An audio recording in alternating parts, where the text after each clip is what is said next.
Hi there and welcome back to another book review video. Today we're talking about Girl Next Door by Rachel Meredith. If you're thinking of checking out Girl Next Door for yourself, you don't have to worry about spoilers in this video. The first part of my videos are always spoiler free, so you can see if this book is your cup of tea. After a quick summary and a basic review, I'll give a clear spoiler warning before going into a full summary and a deep dive into my thoughts on this book. Here is a content warning for Girl Next Door by Rachel Meredith.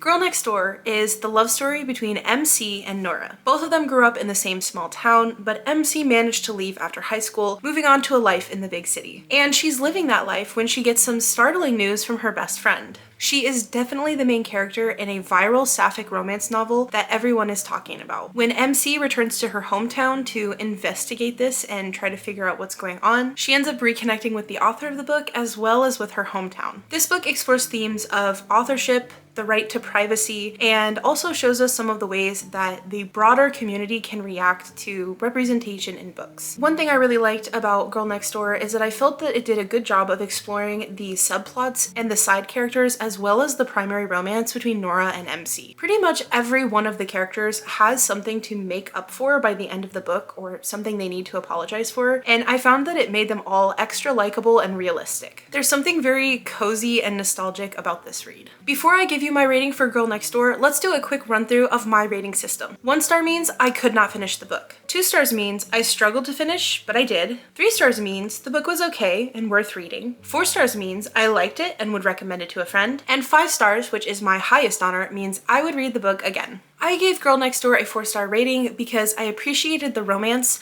loved the setting, and I thought it did a really good job of establishing that small town feel and making everything feel really cozy. If you've already finished Girl Next Door and you're looking for some other book recommendations, these are 3 that I have in mind. First up is Well Actually by Maisie Eddings. While Girl Next Door is not technically a second chance romance since Nora and MC never actually dated, I think that it definitely does carry a lot of the same themes. If you're into second chance romance, you may enjoy Well Actually by Maisie Eddings. And while this is not a sapphic romance like Girl Next Door, it does feature a straight passing relationship between 2 queer characters. Well Actually also has a big focus on internet content, which is somewhat similar to the themes of Girl Next Door. My next recommendation for you would be Love in the Time of Serial Killers by Alicia Thompson. If you're into the neighborly element of Girl Next Door, of literally the girl being next door, then you might like Love in the Time of Serial Killers. Rather than being old friends like Nora and MC, the characters in Love in the Time of Serial Killers meet at the beginning of this book, but this book does have some of the same themes of trying to decide between returning to your hometown or going off for a new adventure. And finally, I want to recommend Slow Dance by Rainbow Rowell, as this one also tackles a relationship that doesn't happen in high school but ends up happening over the years later. Okay, we are now entering the spoiler-filled part of this video. If Girl Next Door sounds like it's your cup of tea,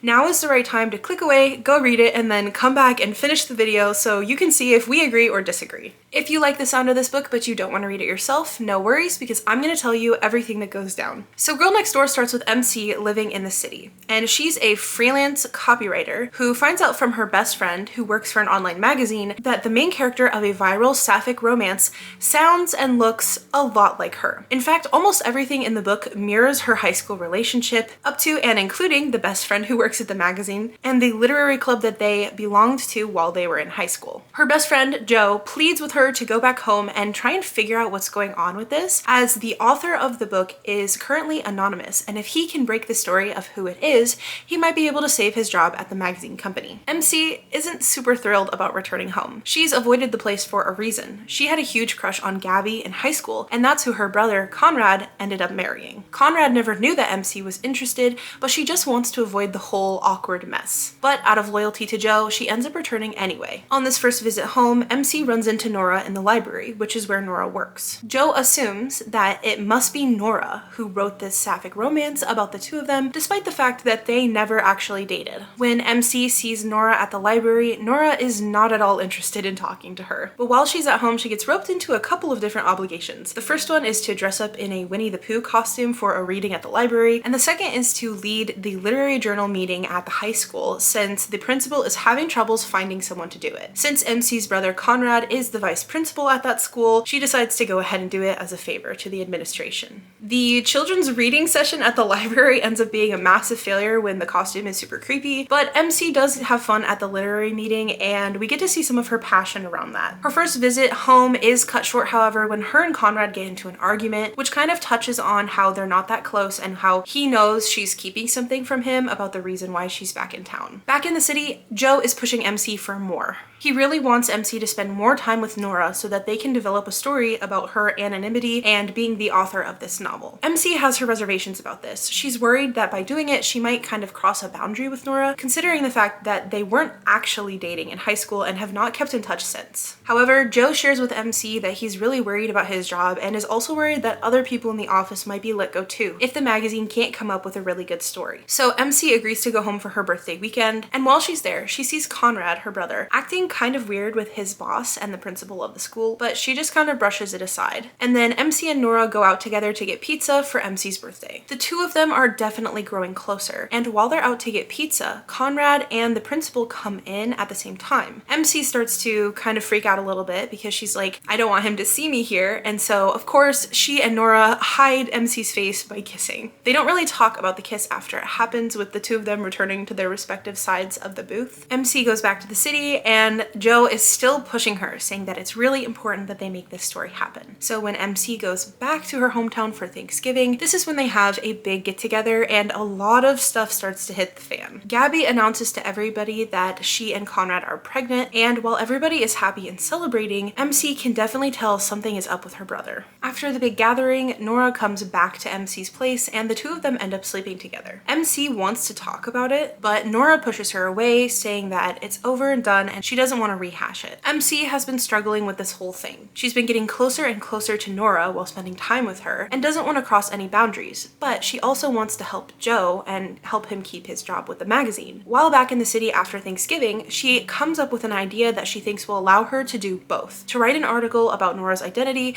without actually revealing who she is. When she comes back in town for Christmas, she is asked to run yet another literary meeting at the school, and after this meeting, she overhears her brother and the principal arguing about their affair. MC confronts her brother straight away and says, "You need to tell Gabby about this." And this is also the moment where she finally admits to her brother why it is she's back in town. It's a rare moment of honesty between the two of them. After this little interaction with Conrad, MC is invited to a Christmas party at the library by Nora. At the party, Nora takes her aside and MC realizes Nora is about to come clean about writing the book, assuming that MC doesn't know about it. MC starts to panic because she wanted to be the one to come clean about her side of things first, but at that moment she starts to get texts from her brother saying that he told Gabby and everything's going wrong. Nora asks MC not to leave, but MC says she's sorry and that she has to go help her brother. MC and Conrad drive around looking for Gabby, but they can't find her, and eventually the two of them go home alone. The next morning, everything goes wrong. MC wakes up to the sound of Gabby and Conrad fighting, and when she gets up and walks out there, there's a knock on the door, and it's Nora, who's incensed about the article that has just come out. While MC did try to hide her identity, the higher-ups at the magazine company made sure to slip in a few extra details, and all of the people in the Girl Next Door fandom have figured out that it's Nora who's the author of this. Everyone is fighting. MC and Nora are fighting,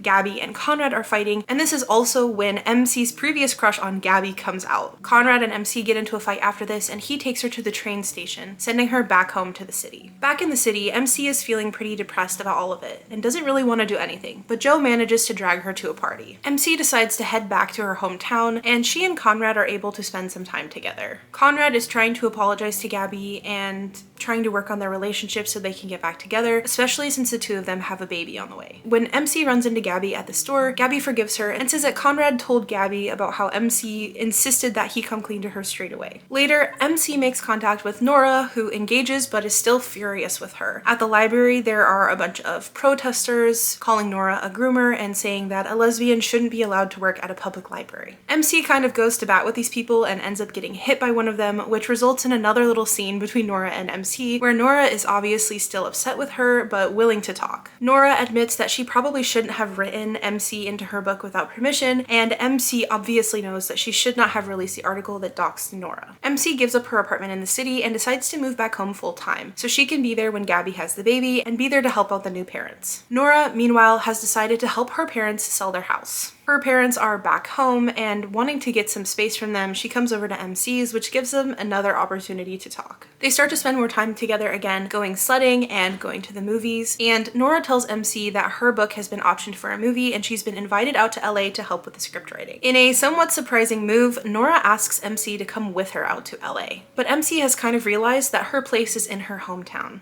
And MC has also been accepted to grad school to get a teaching degree. While Nora is off in LA, Joe comes and visits and goes to the literary meeting, and MC is having a good time building up her life in her hometown. The only problem is she misses Nora and is not sure how their relationship will survive with Nora being in LA for so long. But then Nora returns home, surprising MC at a big event for the literary club, reading an anonymous poem that Nora wrote about MC back in high school. Nora admits that screenwriting isn't really for her, and we get to see MC and Nora get there happily ever after. Alright, so now that you know everything that happens in Girl Next Door, let's get into some of my thoughts and opinions on this book. The first thing I want to say is that I really enjoyed the premise of this one. I thought it was unique, and I really appreciated the structure of having MC exist both in the city and in her hometown. And I liked the way the book built up the pressure to her visits back home. I also liked that when MC got home, there was more waiting there for her than just Nora. It was nice to see the kind of complex life that she had and how returning to it made things more difficult for her. I also really appreciated the way that this book allowed people to make mistakes and then also allowed them to recover from those mistakes. It seems like almost all of them have to stumble and then find a way to pick themselves back up. For example, Nora should not have written MC's likeness without her consent, and MC definitely shouldn't have written the article and released the article about Nora. Joe shouldn't have pushed MC so hard, using the guilt trip of helping him keep his job to push MC to do something that he knew she wasn't really comfortable with. Conrad shouldn't have cheated on Gabby, and even Gabby probably shouldn't have pushed so hard to have a baby with Conrad when it was kind of clear he wasn't ready for it. Gabby also announces their pregnancy to everybody at Thanksgiving without Conrad's consent, which, while in no means excusing his adultery, is an interesting little character flaw that we get to think about as we read the book.